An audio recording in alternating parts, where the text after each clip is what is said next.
কিছুক্ষণ আলোচনা করি। আলোচনার বিষয়বস্তু, আহলে কোরআনরা কি কাফের? কিছুদিন যাবৎ কমেন্টস আসতেছে যে কোরআন থেকে কথা বলার জন্য নাকি আমি কাফের হয়ে গেছি, কোরআন থেকে কথা বললে নাকি যাবে না, হাদিস নাকি লাগবেই। মূল বিষয় হচ্ছে, আমি কিন্তু হাদিস অস্বীকার করি না। আমি হাদিস গ্রহণ করে একটু চিন্তা ভাবনা করে যে ঠিক আছে কি ঠিক নাই, একটা বইতে থাকলেই সেটা আমি বিশ্বাস করি না, বুখারী শরীফ বা মুসলিম শরীফ সিয়াসিতে থাকলেই আমি বিশ্বাস করি না, আমি ওটা চিন্তা ভাবনা করি, এখন মাথায় আসলো যে এই যে আহলে কোরআন যারা নিজেদের দাবি করে, এরা তো একটা বড় একটা সম্প্রদায় হয়ে গেছে, তো এরা কি কাফের কিনা।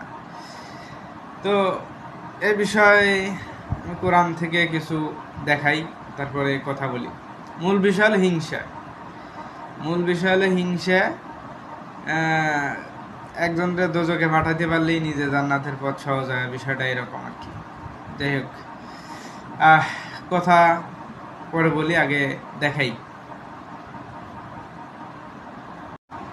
আমি আগে দেখাই যে এই যে হিংসা বিদ্বেষ এর কথা বললাম, যে হিংসার কারণে আসলে বিষয়টা কি, আমাদের সব নবী বা আমাদের নবীরা একই দিন প্রতিষ্ঠা করার জন্য তারা পৃথিবীতে আসছে।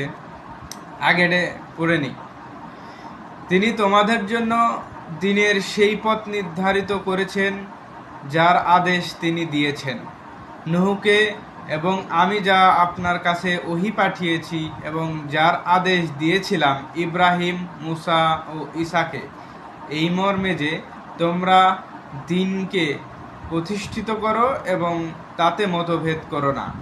আপনি মুশরিকদের যে বিষয়ের দিকে দাওয়াত দিচ্ছেন তা তাদের কাছে অত্যন্ত কঠিন মনে হয়। আল্লাহ যাকে ইচ্ছা নিজের কাছে বেছে নেন এবং যে তার অভিমুখী হয় তাকে তার দিকে পথ প্রদর্শন করেন। তাহলে এখানে আল্লাহ বলল যে আমাদের সব নবীকেই, এই যে ঈসাকে, মুসাকে, সব একই ধর্ম দিয়েছিল এবং তাদেরকে সবার বলছিল দিনকে প্রতিষ্ঠিত করো। এটা আমাদের নবীকে বলছে এবং আমাদেরকেও বলছে যে তোমাদের দিনকে প্রতিষ্ঠিত করো। তবে এই দিনের ব্যাপারে আল্লাহ মতভেদ করা তাদেরকেও নিষেধ করছেন, আমাদেরকেও নিষেধ করছেন। তবে আমরা মতভেদ করতেই পছন্দ করি। আমরা দলে দলে বিভক্ত হই, ফিরকায় ফিরকায় বিভক্ত হই। আমাদের মধ্যে আবার অনেকেই এভাবে বলে থাকে মধু খাঁটি, তবে এক এক দোকানদার এক একভাবে বিক্রি করে। এগুলো আসলে ভণ্ডামি ছাড়া আর কিছুই না আমার কাছে মনে হয়। ঠিক আছে, আমরা পরবর্তীতে আর দেখি যে আমরা যে মতভেদ করি, মতভেদের আল্লাহ অনুমতি দেয় কিনা। এখানে আল্লাহ বলছেন, তাদের কাছে জ্ঞান আসার পরেও কেবল পারস্পরিক বিদ্বেষবশত তাদের নিজেদের মধ্যে মতভেদ সৃষ্টি করেছিল। যদি এটি নির্দিষ্ট সময় পর্যন্ত আপনার রবের পক্ষ থেকে পূর্ব ঘোষিত সিদ্ধান্ত না থাকতো, তবে তাদের বিচার হয়ে যেত। তাদের পর যারা কিতাবের উত্তরাধিকারী হয়েছে তারা সে সম্পর্কে বিভ্রান্ত, সন্দেহ রয়েছে। এই যে আল্লাহ এখানে বললেন যে তাদের পর যারা কিতাবের উত্তরাধিকারী হয়েছে, মানে এই যে আমরা তো তাদের পরে যে কিতাবটা পাইছি, কিতাব সম্পর্কে একটা বিভ্রান্ত সন্দেহ আমাদের ভিতরে আছে। কোরআন নেব না হাদিস নেব, হাদিস নেব না কোরআন নেব, বিষয়টা এই যে সন্দেহ, এই সন্দেহ করা যাবে না। যেটা আল্লাহ বলছেন সেটাই, আর রসুল সাল্লাল্লাহু সাল্লাম যেটা অথেন্টিক প্রমাণ সূত্রে পাওয়া যায় সেটাই নিতে হবে, যেটা কোরআনের সঙ্গে যায় সেটাই নিতে হবে। যাই হোক, তারপরে আল্লাহ তাআলা আবার আমাদেরকে বলছেন, এখানে হলো আসল যে বিষয়টা আর কি। ঠিক আছে, এই যে মানে এই যে সন্দেহ, তখন কি করা যাবে? এই যে এখানে যে আল্লাহ বলল যে তোমাদের মানে তাদের পরে যারা কিতাবের উত্তরাধিকারী হয়েছে তারা সে সম্পর্কে বিভ্রান্ত, মানে সন্দেহ রয়েছে আর কি। তখন তা আমরা তো এখন সন্দেহ আছে, কোরআন নেব না হাদিস নেব, হাদিস নেব না কোরআন নেব। তাহলে আমাদের মূল শক্তি কি? মূল শক্তি হওয়ার কি দরকার? অথেন্টিক অথরাইজ কি হবে, এই বিষয়টা এখানে আল্লাহ ক্লিয়ার করছে। এই যে সুতরাং আপনি সেই দিকেই দাওয়াত দিন এবং অটল থাকুন যেভাবে আপনি আদিষ্ট হয়েছেন, মানে যেভাবে আল্লাহকে আদেশ করা হয়েছে, আদিষ্ট, এবং তাদের খেয়াল খুশি অনুসরণ করবেন না। এবং বলুন, আল্লাহ যে কিতাব নাজিল করেছে আমি তাতেই ঈমান এনেছি। এখানে এই যে I have believe in what Allah has send down of script.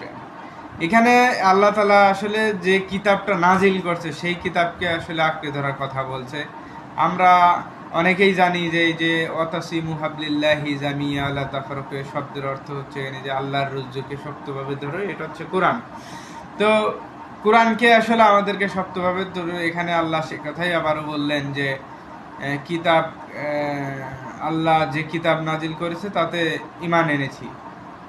এখানে এরপরে যে এবং আমাকে আদেশ দেওয়া হয়েছে যেন তোমাদের মধ্যে ন্যায় বিচার করি।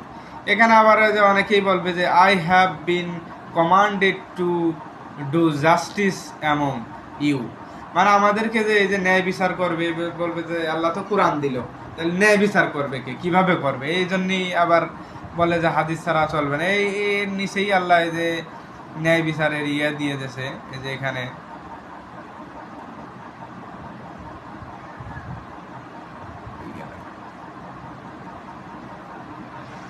এখন অনেকেই বলতে পারে যে যে ন্যায় বিচার করবে, এই ন্যায় বিচারের মানদণ্ড লেগেন কি রসুল হাদিসের মাধ্যমে, কিন্তু এখানে আল্লাহ যে বলে দিয়েছে আল্লাহ সত্য সহ কিতাব এবং ন্যায়ের মানদণ্ড নাজিল করেছে। মানে এই যে কিতাব নাজিল করছে, এখানে যে ন্যায়ের মানদণ্ডও নাজিল করছে সাথে। আর কিসের মাধ্যমে আপনি জানাবেন? সম্ভবত কিয়ামত অতি নিকটে।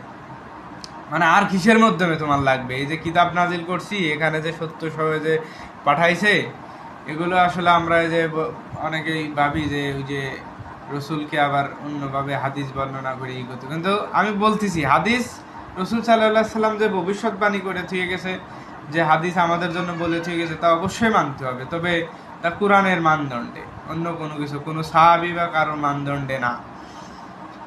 এই যে এনে আল্লাহ আরো বলছেন যে যারা এতে ঈমান রাখে না তারাই তো দ্রুত ঘটাতে চায়, আর যারা ঈমান এনেছে তাদের একে ভয় করে এবং জানে এটি সত্য। মানে এখানে আল্লাহ বললেন যে যারা ঈমান আনে নাই তারাই দ্রুত ঘটাতে চায়, আর যারা ঈমান এনেছে তারা একে ভয় করে এবং জানে এটাই সত্য।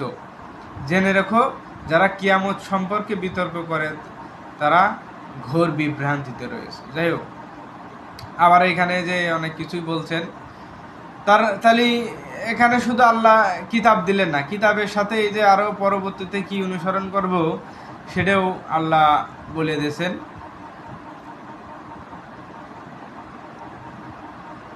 এই যে এখানে এটাই সেই সুসংবাদ যারা আল্লাহ তার সেই বান্দাদের দেন যারা ঈমান আনে ও সৎ কাজ করে। বলুন, আমি এর বিনিময়ে তোমাদের কাছে কোনো প্রতিদান চাই না, কেবল নিকট আত্মীয়দের প্রতি ভালোবাসা ছাড়া। আর এই যে কোনো ব্যক্তি আর যে ব্যক্তি কোনো ন্যাক কাজ করে আমি তার জন্য অতি কল্যাণ বাড়িয়ে দেব। এই যে যারা কিতাব মানবে আর এই যে রসুলের নিকট আত্মীয়দেরকে ভালোবাসবে, এই যে এখানে যে দেশে রিলেটিভস, এখন যে আরবি শব্দ হচ্ছে কুরবা। এই কুরবা শব্দের অর্থ হলো অতি নিকট আত্মীয়। এখানে আহল বায়াত আর কি, আহল বায়াতের ভালোবাসার কথা বলছে। তাহলে আমি দেখালাম যে এই যে একমাত্র যে কিতাবের উপরে ঈমান আনে, যে নাজিল হয়েছে যে কিতাব, সেই কিতাবের উপরে ঈমান আনে, তারা তো বিভ্রান্তিতে পড়ে গেছে। এই যে যারা আহলে কোরআন হয়েছে এরা তো জ্ঞানী, এরা দেখছে যে এই যে হাদিস নিয়ে এত মারামারি, এত দলাদলি, এত ভুল বুঝাবুঝি, তখন এরা কি করছে, এরা এই ওই ঝামেলার ভিতরেই যায় না, কাছে যে অত কিছু করে খাওয়ার দরকার নেই। এরা এই ইমান আনছে কোরআনের উপরে, যে এই আর ওই ওই ঝামেলা ওরে মনে করেন না, তো জ্ঞান নেই যে হাদিস মাদিস কোনটা সত্যি বাই করে মানলি বয়তে আছে, রিক্সে আছে। তাইলে আর রিক্সে আছে কেন, এটার প্রমাণ কি? রিক্স আছে, হাদিস মানতে গেলে চিন্তা ভাবনা করে মানতে হবি, কারণ না হলে পরে ঝামেলা আছে। আমি আগে দেখাই ওহি, এই যে 53 নম্বর সূরার 3 নম্বর আয়াতে আল্লাহ বলছেন, এবং তিনি নিজের প্রবৃত্তির বশীভূত হয়ে কোনো কথা বলে না। এনে মূল বিষয় আছে যে ডিড হি স্পিক ফ্রম ইনক্লিয়ারেশন, মানে তিনি তার নিজের থেকে কোনো কথাই বলেন না। It is not but he revolution relevant, মানে এখানে যে বিষয়টা বলছে তারা আছে তিনি কেবল ওহি যা অবতীর্ণ হয় তাই তিনি বলেন, মানে তিনি ওহি ছাড়া কোনো কথা বলেন না। এলো এক কথা যে তিনি ওহি ছাড়া কোনো কথা বলেন না। তাইলে ওহি ছাড়া কথা বলেন না, তাইলে আগে দেখি ওহি কি অবস্থা। সূরা হাজ 22 নম্বর সূরার 52 নম্বর আয়াতে বলছেন, আমি তোমার পূর্বে এমন কোনো রসুল কিংবা নবী পাঠায়নি যারা কখনোই কিছু আকাঙ্ক্ষা করেছে, তখনই শয়তান তাদের সেই আকাঙ্ক্ষায় কিছু নিক্ষেপ করেছে, কিন্তু শয়তান যা নিক্ষেপ করেছে আল্লাহ তা মিটিয়ে দেন। অতঃপর আল্লাহ তার নির্দেশনাসমূহ সুপ্রতিষ্ঠিত করেন, আল্লাহ সর্বজ্ঞ। মানে যে এখানে যে বিষয়টা, যে any messenger, যে কোনো প্রফেট যখন expect that when he speak stand through into it, মানে মিসআন্ডারস্ট্যান্ডিং করে, সাম মিসআন্ডারস্ট্যান্ডিং, কিছু ভুল বোঝাবুঝি এর ভিতরে ঢুকো দেয় আর কি। এই যে যখনই মেসেজ পাঠায়, মানে ওহি পাঠায় আর কি, মানে আরবি শব্দ ওহি আছে, মানে যখনই তারা কোনো আকাঙ্ক্ষা করে, নবীরা কল্পনা করে, আকাঙ্ক্ষার ভিতরে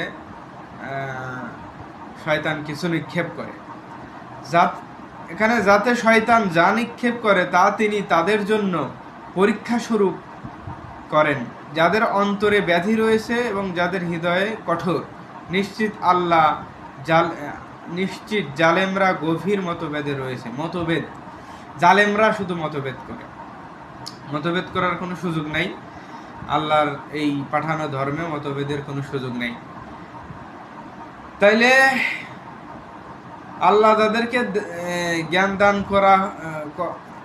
করে কি, আর যাদেরকে জ্ঞান দান করা হয়েছে তারা জানতে পারে যে তা তাদের রবের পক্ষ থেকে সত্য, অতঃপর তারা তাতেই বিশ্বাস স্থাপন করে।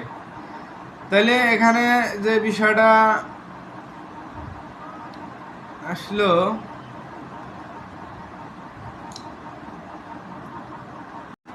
তাহলে বিষয়টা হলো যারা এই ভিডিওটা করার কারণ কি, এই ভিডিওটা করছি কারণ দীর্ঘদিন ধরেই মানুষ মন্তব্য করতেছে আমার যে শুধু কোরআন মানি আমি, কিন্তু আমি বলছি যে আমি শুধু কোরআন মানি না, আমি, এবং আমাকে কেউ কেউ শিয়াও বলে, তবে আমি তাদেরকে বলছি যে আমি শিয়াও না, আমি সুন্নিও না, আমি খালি মুসলমান।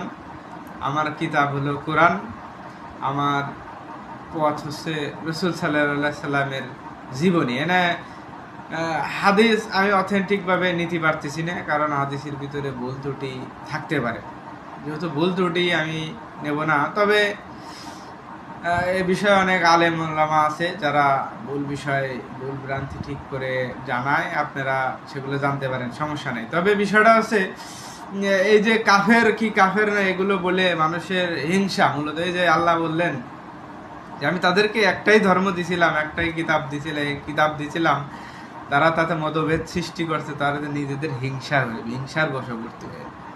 মানে আমাদের মনে হয় যে কাউরে যার নামে পাঠাইতে পারলে পরেই নিজের পথটা ক্লিয়ার হয়, বিষয়টা এরকম আর কি। মানে ভাই ভাই সরকারের রিলিফের চাইল না যে ঘুরে যাবেনি, ঠিক আছে, ঘুরে গেলে পাবো না, এই জন্য ওর আগে খেদা দিই, আগে আগে জাহান নামে দিই। এখন বিষয়টা এই আর কি বলার ছিল, যে কেউ যদি শুধু কোরআন মানে তাহলে সে কি কাফের হবে কি হবে না? না, সে কাফের হবে না, তবে সে তো সে ভয়তে আছে, যার নামে তো যাওয়া যাবে না। তাহলে আল্লাহ বলছে, যখন তুমি এই যে দ্বিধাদ্বন্দ্বে বিভ্রান্তের ভিতর পড়ে যাবা, তখন তুমি বলো আমি ইমান এনেছি সেই কিতাবের উপরে যা আল্লাহ হ্যাজ সেন্ড ডাউন, যা আল্লাহর পক্ষ থেকে নাজিল করা হয়েছে। আর আল্লাহ তো বলছেন যে আল্লাহর কিতাবে কোনো বেজার নাই, কোনো সমস্যা নাই। কিন্তু কেউ যদি এই যে হাদিসের উপরে সম্পূর্ণ ইমান না নিয়ে আসে, তাহলে কি তার ইমান যাবে কিনা? না, তার ইমান যাবে না। আল্লাহ কোরআনে বলছেন যে যখনই তোমাদের নবীরা কিছু বলতে যায়, তখনই শয়তান কিছু মিশে দেয়। তো শয়তান কিছু মিশে দেয়, আল্লাহ কিছু পরিষ্কার করেন, আর কিছু রেখে দেন সেকেন্ড যারা গুমরাহি ইচ্ছাকৃতভাবে আল্লাহ রসুলের বিরোধিতা করতে চায় তাদের জন্য। আর এই যে আল্লাহ বলছেন যে এই যে তারা বলে যে সে আল্লাহর নামে মিথ্যা রচনা করেছে, মানে আল্লাহ রসুল সাল্লাল্লাহু আলাইহি সাল্লাম যে মিথ্যা রচনা করছে এরকম দোষ দিতেন আর কি।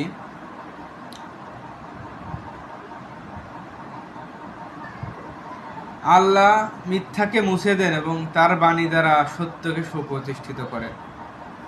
এই যে আল্লাহ এবং আল্লাহ রসুলের নামে যে মিথ্যা পৃথিবীতে যাই রচনা হয়েছে, টুডে অ্যান্ড টুমোরো সুপ্রতিষ্ঠিত হবে। একদিন এরকম মানুষ তৈরি হবে যারা আল্লাহর দেয়া কিতাবকে রিসার্চ করবে, গবেষণা করবে।